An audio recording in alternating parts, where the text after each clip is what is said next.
Hello dear students, बहुत बहुत स्वागत अपने YouTube channel commerce with Sanjeev sir में। और अब मैं लेकर के आया हूँ आपके लिए 25 वेरी मोस्ट इंपॉर्टेंट आपके लिए हायर परचेज सिस्टम से जो बहुविकल्पीय प्रश्न है वो पूरा चैप्टर क्लियर हो जाएगा।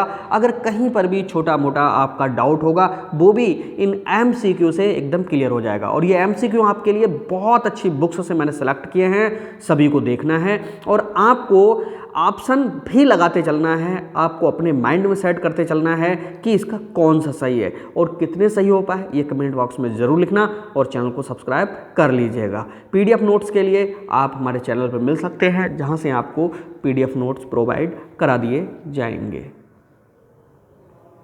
और ये क्वेश्चन नंबर 1 लिखा हुआ है क्वेश्चन में कि यदि किराया क्रय पद्धति हायर परचेज सिस्टम के अनुसार बिका हुआ माल वापस होता है तो विक्रेता की पुस्तकों में क्रेडिट किया जाएगा। इस तरह का जो क्वेश्चन है कई बार पूछा जाता है। तो भैया क्या क्रेडिट किया जाएगा? माल वापसी खाता, लाभ हानि खाता, ये तो दोनों नहीं किए जाएंगे, तो क्रेता का खाता यही होगा। ओके, और चौथा है इनमें से कोई नहीं, तो इसका C ऑप्शन सही है। और पहला जो क्वेश्चन है इस तरह से हमारा सॉल्व होता है, आंसर विकल्प इसका C है। दूसरा क्वेश्चन है किराया क्रय पद्धति में क्रेता माल का स्वामी बन जाता है। ध्यान से सुनिए, किराया क्रय पद्धति में क्रेता माल का स्वामी बन जाता है। मैंने आपको खूब पढ़ाया है कि जब पूरा भुगतान हो जाता है तब बनता है। तो देखेंगे कौन सा ऑप्शन है। किराया क्रय ठहराव पर हस्ताक्षर हो जाने पर? जी नहीं। प्रथम किस्त का भुगतान करने पर? नहीं। वस्तु मिल जाती है लेकिन स्वामी नहीं बन जाता है, बात है स्वामी बनने की। ओके, स्वामी नहीं बनता है। अगला है अंतिम किस्त का भुगतान कर देने के बाद? बिल्कुल। माल की सुपुर्दगी पर भी नहीं, तो ये यहाँ पर स्वामी बनता है। इससे पहले उसको अधिकार प्रयोग करने का होता है, बाकी का नहीं। तीसरा क्वेश्चन, किराया क्रय पद्धति में ब्याज की गणना का आधार होता है। भाई ब्याज की गणना का आधार क्या होता है? जो कैश प्राइस होता है वही तो होता है। देखते हैं क्या क्या ऑप्शन है। संपत्ति का बाजार मूल्य? बिल्कुल नहीं। संपत्ति का किराया क्रय मूल्य? बिल्कुल नहीं। संपत्ति का अवशेष मूल्य? बिल्कुल नहीं। संपत्ति का रोकड़ मूल्य, ये इंपॉर्टेंट है और यही होता है।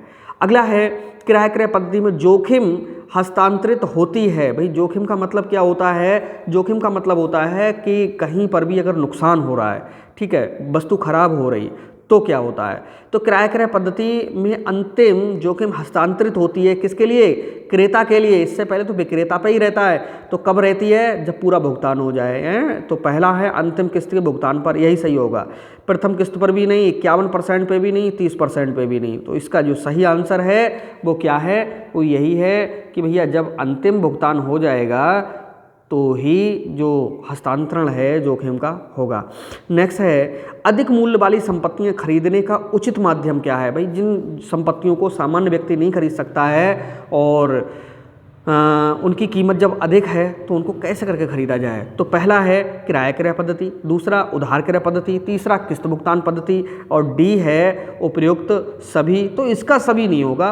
वैसे आपको बताएं मोस्टली जिनमें सभी होता है उनके आंसर सभी होते हैं, लेकिन देखो उधार क्रय पद्धति और किस्त भुगतान पद्धति ये दोनों एक ही होती हैं। ऐसे ढूंढ लिया करो ऑप्शन, कभी कभी मिल जाए। तो यही बचता है कौन सा?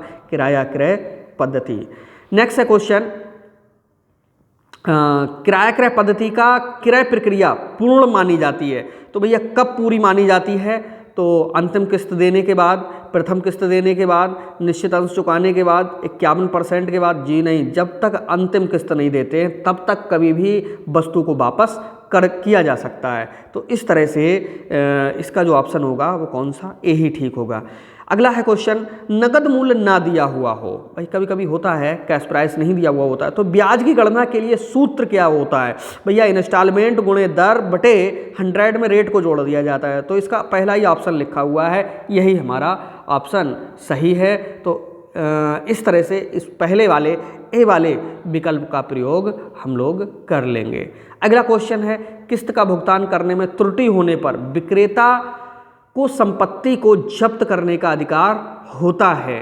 भाई जब कोई किस्त का भुगतान नहीं करता है तो किस में होता है भाई संपत्ति करने का? देखो पट्टे पर ली गई संपत्ति, किराया क्रय पद्धति में, किस्त भुगतान पद्धति में, उधार क्रय पद्धति में।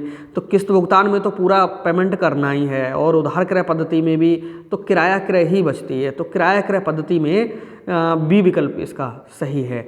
नेक्स्ट है क्वेश्चन, ब्याज की गणना ब्याज की गणना करने में गुणनफल विधि प्रयोग की जाती है। भाई कब प्रयोग की जाती है? ब्याज की गणना करने में गुणनफल विधि का जो प्रयोग किया जाता है वो किस दशा में किया जाता है? जब किस्त की रकम और अवधि दोनों असमान हो, बिल्कुल किया जाता है। जब किस्त की रकम समान हो किंतु अवधि असमान हो, तब भी किया जाता है। जब किस्त की रकम असमान किंतु अवधि भी समान हो, तब भी किया जाता है। तो इसका मतलब इसका डी आंसर सही है और इम्पोर्टेंट है ये, ठीक है, बहुत इंपॉर्टेंट है ये। नेक्स्ट है क्वेश्चन, जब किस्त की रकम एवं अवधि दोनों समान हो तो ब्याज की गणना करने के लिए प्रयोग की जाती है। भाई ये भी इम्पोर्टेंट क्वेश्चन है और इस तरह के हमने न्यूमेरिकल्स कराए हैं, आप हमारे चैनल पे देख सकते हो। तो इसका जो फार्मूला होता है विपरीत क्रम अनुपात विधि से होता है और आंसर इसका सी ही करेक्ट है। टाइम बर्बाद करने से कोई फ़ायदा नहीं है। गुणनफल विधि, वार्षिकी विधि, ये विपरीत क्रम विधि से थोड़ी सी चेंज होती हैं। तो जब किस्त की रकम और अवधि दोनों समान होती है तो विपरीत क्रम विधि से इसलिए लगा लिया जाता है कि किस्तों को उल्टा करके 4, 3, 2, 1 का क्रम दे दिया जाता है। नेक्स्ट है, क्रय क्रय पद्धति में अंतिम किस्त का भुगतान ना होने तक माल की मरम्मत करने का दायित्व तो भाई किसका होता है? देखो क्रय क्रय पद्धति में हमेशा जो मरम्मत है वो कौन? विक्रेता तब तक कराता रहेगा जब तक पूरा पेमेंट ना हो जाए। तो ये और सब विकल्प गलत हैं, मतलब सही नहीं है। अगला है, किस्त भुगतान पद्धति के संबंध में कौन सा कथन सत्य है? भाई देखिए सारे कथन अब पढ़ने होंगे और आपको बताना होगा कि ये कौन सा कथन सत्य है, ठीक है। तो पहला है, प्रथम किस्त का भुगतान होते ही क्रेता वस्तु का स्वामी बन जाता है। अच्छा, किस्त भुगतान पद्धति की बात हो रही है, अब कहीं किराया क्रय की नहीं हो रही है, ठीक है। तो किस्त भुगतान पद्धति में अगर पहला भुगतान हो जाए तो स्वामी बन जाता है। दूसरा है, अंतिम किस्त का भुगतान ना होने तक स्वामित्व विक्रेता पर ही बना रहता है। इसमें ऐसा नहीं होता है, तो ये ऑप्शन गलत हो जाएगा। और किसी भी किस्त का भुगतान ना होने पर विक्रेता माल की वापसी के लिए दावा नहीं कर सकता है, भाई केवल अपना पेमेंट लेगा। ये क्रय क्रय पद्धति से भिन्न नहीं है, भिन्न है, अलग है। तो ऑप्शन ए ही इसका कैसा है? करेक्ट है। ओके, अगला क्वेश्चन देखते हैं। इस क्वेश्चन में किस्त भुगतान पद्धति में जोखिम का हस्तांतरण होता है। देखो किस्त भुगतान में, ठीक है, किस्त भुगतान में जो जोखिम है वो तुरंत जब साइन होता है, एग्रीमेंट होता है, तभी हो जाता है। तो 30% मूल्य चुकाने पर ऐसा नहीं है, 51% पे भी नहीं है, अंतिम किस्त चुकाने पे भी नहीं है। अंतिम किस्त चुकाने पे होता है किसमें? क्रय क्रय पद्धति में, और किस्त भुगतान में अनुबंध के समय, यानी डी आंसर इसका होगा। नेक्स्ट है, किस्त भुगतान पद्धति में दिया गया माल माना जाता है। क्या माना जाता है? भाई किस्त भुगतान पद्धति में उधार बिक्री मानी जाती है, ठीक है। नगद तो है ही नहीं, ठीक, प्रेषण पर भी नहीं है, और पसंदगी या वापसी की शर्त पर माल होता है, ये किराया क्रय पद्धति में होता है, ठीक है।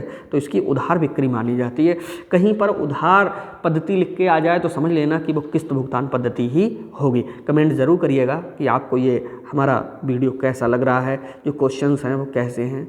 नेक्स्ट है, किस्त भुगतान पद्धति में क्रेता का माल पर स्वामित्व हो जाता है। अनुबंध के हस्ताक्षर होने पे ही हो जाता है, यानी डी आंसर इसका। देखते ही आप लोग लगा दोगे, अब तो समझ गए।